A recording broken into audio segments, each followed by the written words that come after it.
हमारी बहन जी ने जिस प्रकार से आप लोगों के सामने ये बताया कि किस प्रकार से उनके परिवार में 2 व्यक्ति एम्स में एडमिट है।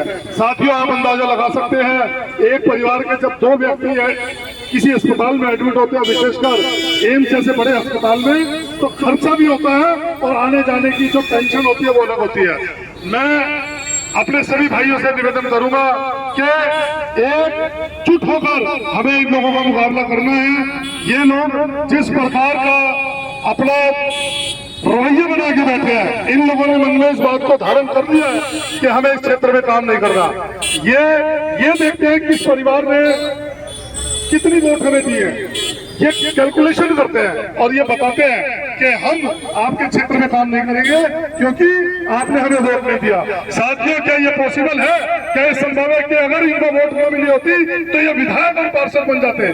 मेरे यहाँ नांगल राया बाजार में पूरा सीवर टूटा पड़ा है, लोगों के घरों में, लोगों की दुकानों में, या व्यापारी भाई भी मौजूद है, इनकी दुकानों में मल मूत्र और मैं ये कहूंगा कि नर्क बह रहा है और ये लोग वहां खड़े होने को मजबूर है क्योंकि सबने अपना जीवन यापन करना है, रोटी सबको चाहिए। साथियों, बहुत सह चुके हम लोग, आने वाला समय इन लोगों को ईंट का जवाब पत्थर से देने का समय है।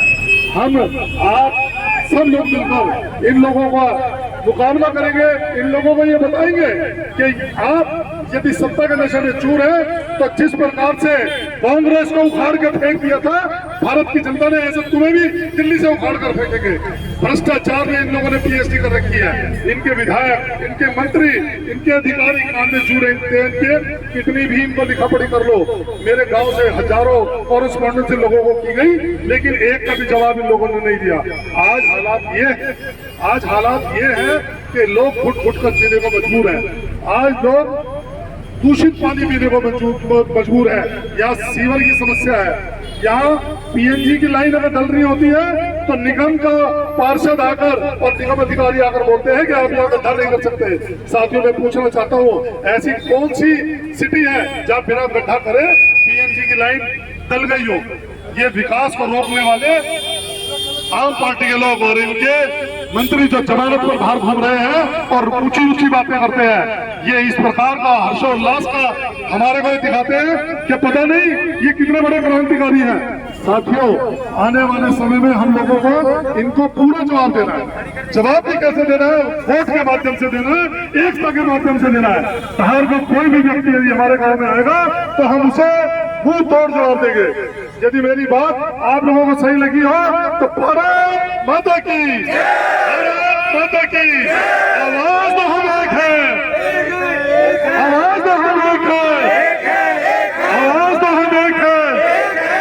इस एकता के बल पर हम इन सबको झुकाने का, साथियों, आने वाला समय हम लोगों के पास वोट में भी ताकत है और जब वोट की चाबुक चलती है तो अच्छे अच्छे गधे और घोड़े सीधे हो जाते हैं। इन लोगों को भी हम लोगों को पता है कि कैसे सीधा करना है। ये लोग जिस प्रकार से एक रोना रोते हैं कि हमारे पास फंड नहीं है, मैं पूछना चाहता हूँ कि हरिनगर में कैसे विकास हो रहा है, हरिनगर में कैसे सड़कें बन रही है, 3 ब्लॉक जनकपुरी में कैसे इन लोगों ने सड़कें बना दी, वहां पे बैरियर्स तक लगा दिए, टेनिस कोर्ट्स बना दिए। लेकिन जब विकास की बात आती है और फंड की बात आती है तो ये रोना रो दिया जाता है हमारे वो फंड नहीं है, क्योंकि गांव के विकास की बात है।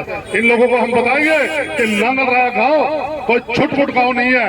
नांगल राया गांव से एक दिग्गज नेता यहाँ से निकले हैं, आदरणीय चौधरी लोकवीर सिंह कंवर जी, हमारे वयोवृद्ध चौधरी भूप सिंह जी, हमारे वयोवृद्ध हमारे चाचा जी राजेंद्र कुमार कंवर जी, ऐसे लोग हम लोगों के हमारे गांव से निकले और बहुत से ऐसे नेता हैं जिन्होंने नांगल राया गांव से अपनी राजनीति शुरू की है। साथियों, इस एकता को बना के रखना है, ये इन लोगों को एक सबक होगा और हमारा ऐलान होगा कि हमारे गांव में यदि किसी आम पार्टी के व्यक्ति ने प्रवेश किया तो उसको जूते बनाए जाएंगे, क्योंकक्योंकि हमारे गांव का सत्यानाश कर दिया। सारी रोड टूटी पड़ी है, कहीं से भी सीवर के जो गार्बेज का उसको निकलने का रास्ता नहीं है। 1985 के आसपास हमारे नांगल गांव में सीवर पड़े थे, तब जनसंख्या की अलग व्यवस्था थी। आज फ्लोर सिस्टम है, हर घर के अंदर 4-4 फ्लोर है, लेकिन वही 8 इंच की लाइन है जिसमें थोड़ी सी बरसात होते ही गाद जमा हो जाती है। गाद जमा हो जाती है, पानी सड़कों पे भर जाता है, लोगों की दुकानों में भर जाता है, और लोगों की दुकानों के साथ साथ ये बाहर मेन रोड पे हमारे हीरा मोटर वाले हैं भाई साहब, कल इनकी दुकान में पानी घुस गया। तो मैं ये आपको ये बताना चाहता हूँ कि हमारे क्षेत्र का विकास ना के बराबर है। इन लोगों को आफत आती है कि हम क्यों अपनी बात इनके सामने रख रहे हैं। चाटुकारिता भी एक कला है, मैंने बचपन में परी वाली किताब थी उसमें पढ़ा था। हमारे नागर गांव का कोई इंसान आशीर्वाद दे सकता है, उनको वोट रूपी अपनी ताकत दे सकता है, लेकिन चाटुकारिता नहीं कर सकता। चाटुकारिता किस लिए करनी है? ये हम लोगों के टैक्स का पैसा है जो ये विकास के लिए लगाते हैं, और उस टैक्स के पैसे को किस प्रकार से ये लोग बर्बाद कर रहे हैं ये हम सब लोग देख रहे हैं। साथियों, इस धरने का एक जो हमारा कारण था वो ये बताना था कि हमारे इस गांव में एकता है, और गांव से जो छेड़छाड़ करेगा वो पछताएगा। और मैं आग्रह करूंगा कि जिनके हाथ में वो मेडिकल रिपोर्ट्स है वो अपनी रिपोर्ट एक बार दिखाएं। ये देखो, ये केयर डायग्नोस्टिक सेंटर वालों की रिपोर्ट है, ह्यूमोलॉजी की है, और इसके अंदर ह्यूमोलॉजी के अंदर लिखा है साफ साफ, आप देख सकते हैं किस प्रकार से इन लोगों ने गंदा पानी पिलाकर लोगों को बीमार किया।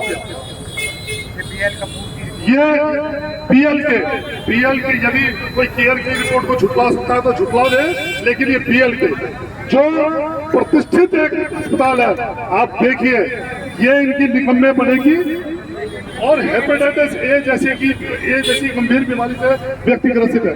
ये वो हालात इन लोगों ने पैदा कर दिए कि लोग